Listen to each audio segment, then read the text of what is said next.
Compromission de la messagerie en entreprise, BEC. Le terme Business Email Compromise, BEC, ou compromission de la messagerie en entreprise, est un type d'escroquerie ciblant les entreprises qui effectuent des virements électroniques et ont des fournisseurs à l'étranger. Il décrit un exploit dans lequel une personne malveillante obtient l'accès à un compte de messagerie d'entreprise et envoie des emails frauduleux sous l'identité du propriétaire du compte dans le but de voler de l'argent à l'entreprise ou à ses employés, partenaires ou clients. Dans une telle escroquerie, l'auteur de la menace utilise généralement l'identité usurpée pour inciter les victimes à envoyer de l'argent sur son compte. La compromission des emails professionnels peut impliquer soit l'ingénierie sociale, soit des logiciels malveillants, soit une combinaison des deux. Les attaques BEC, souvenez-vous, compromission de la messagerie en entreprise, sont très répandues en raison de leur simplicité et de leur efficacité. Ces attaques peuvent avoir des conséquences dévastatrices pour les entreprises de toute taille dans tous les secteurs. Au Bénin, le BJC-CIRT a répertorié de 2020 à 2021 au moins 7 attaques visant de grandes entreprises sur l'étendue du territoire national. Ces attaques auraient pu engendrer entre 600 et 700 millions de francs CFA de pertes. Notons que ces statistiques concernent uniquement les entreprises qui ont déclaré l'incident. Comment ça marche ? Les campagnes BEC utilisent une grande variété de techniques et d'attaques préliminaires afin de tromper les victimes et de voler de l'argent. Bien que les campagnes soient conçues de manière unique et en constante évolution, la majorité des attaques BEC utilisent une combinaison d'usurpation, de courriers électroniques, d'hameçonnage, de logiciels malveillants pour amener leurs cibles à partager des informations sensibles. Une compromission de la messagerie en entreprise comprend plusieurs étapes dont les plus communes sont détaillées ci-dessous. Étape 1. L'infiltration. L'infiltration consiste à compromettre en premier le compte email d'un haut cadre de l'entreprise cible. Cela se fait généralement par des techniques d'hameçonnage ou d'ingénierie sociale pour récupérer les identifiants de connexion des victimes ou la présence d'enregistreurs de frappe sur les machines. Parmi ces techniques de compromission, nous pouvons citer l'usurpation de comptes de messagerie ou de sites web. Les criminels utilisent de légères variations sur les adresses e-mail légitimes pour faire croire aux victimes que les faux comptes sont authentiques.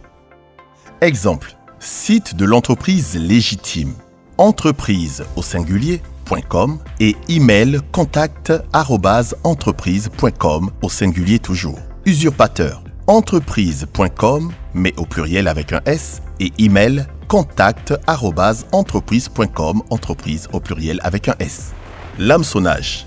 Des emails frauduleux qui semblent provenir d'un expéditeur de confiance, incitant les destinataires à remplir leur mot de passe pour pouvoir lire ou accéder à des documents. Logiciels malveillants. L'attaque utilise souvent des logiciels malveillants distribués via des téléchargements illégitimes pour infiltrer les réseaux afin d'accéder aux données et systèmes internes. D'autres compromissions sont également possibles grâce à des attaques par force brute ou simplement des informations récupérées dans des fuites de données récentes à la suite d'attaques réussies envers vos fournisseurs de services.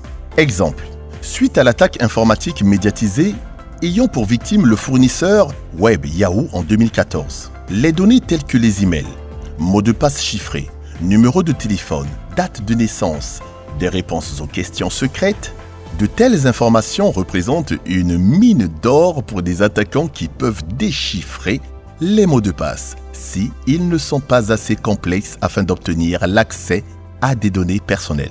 La recherche d'informations. Après s'être introduit dans la boîte email d'un cadre ou d'une entreprise cible, l'attaquant pourra ensuite prendre le temps de s'imprégner des différentes transactions financières en cours avec des partenaires ou clients de l'entreprise.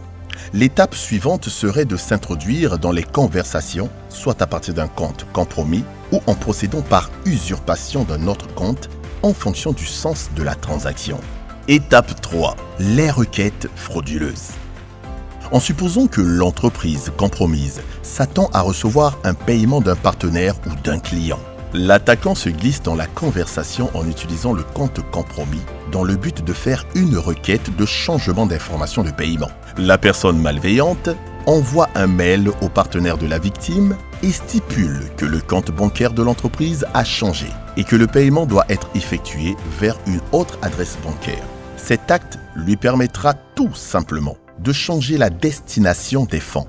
Dans le cas où l'entreprise compromise effectue un paiement vers un partenaire, l'attaquant exploite des failles qui lui permettent d'usurper l'adresse email d'un partenaire pour faire une demande de modification d'informations de paiement.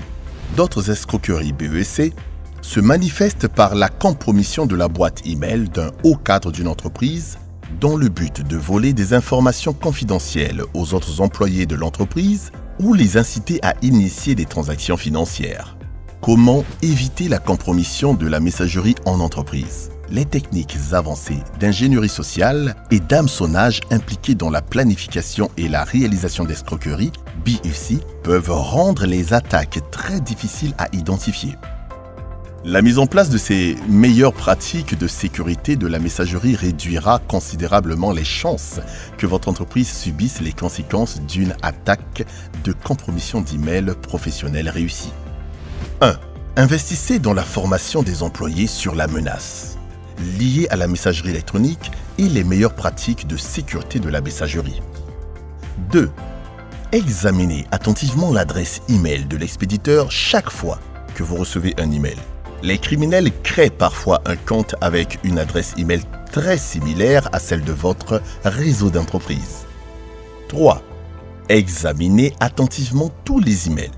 Méfiez-vous des emails irréguliers envoyés par les cadres supérieurs car ils sont utilisés pour inciter leurs employés à agir de toute urgence. 4. Assurez-vous que l'URL dans les emails est associée à l'entreprise dont elle prétend appartenir. 5.